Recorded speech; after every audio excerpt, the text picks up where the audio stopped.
Zane Warner. Okay.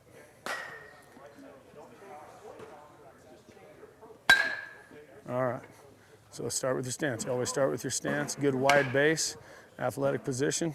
Toes are lined up, hands are in that tall position off the shoulder, and then your head is nice and level out in front. So your stance is good right there. Okay. Now let's go to your setup, that load stride. Get great weight transfer coming back. Okay, lift that leg. I like that. Looks good. Good controlled position, and your hands stay tall. So that whole portion right there looks pretty darn good, and that's half the battle. Stance looks good. Nice slow setup, and then you go from there. Okay, so stance low stride looks actually pretty darn good. Make sure you're striding with direction and do it in time. It looks like a little bit these balls are kind of on top of you, and I realize that it's probably your first time you've swung off a live arm for a while. Okay, so now when you swing, so that first part again is a good position. Now when you swing, we always achieve balance, just like that. When you're kind of falling over a little bit, stay down into your legs. You should be able to hold that follow through for 2 seconds. So if you weigh 100 pounds, feel like you're 200 pounds down into the box. When we swing, we create a backside L. That backside firm front leg, firm front leg.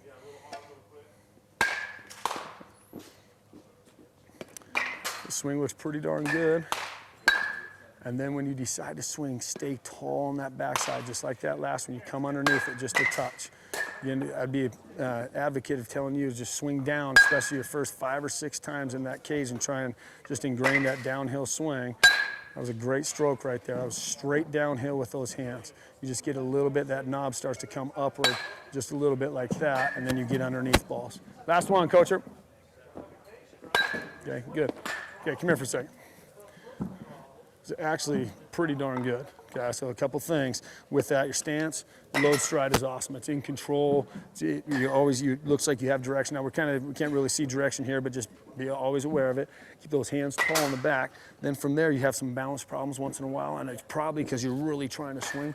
Keep that head stable. That number one helps your balance. And then the number 2 thing that you do is, and I said it on there, try and hit like the first 4 or 5. Just really feel that downward angle where you got a couple great swings where that ball or the knob goes straight down and whack, we're really hitting line drives, where sometimes be a little lazy on that back, and then that causes that knob to come upward and we're swinging more uphill on it. So the first couple swings every round, whether it's off tee or whatever, just remind yourself to come down on it. Feel what those hands feel like coming down and forward instead of just up a little bit. But other than that, your stance low stride look really good. Stay tall in the back, fire from that tall position with that good backside and coming down. Okay, and just keep getting reps, man. Looks good.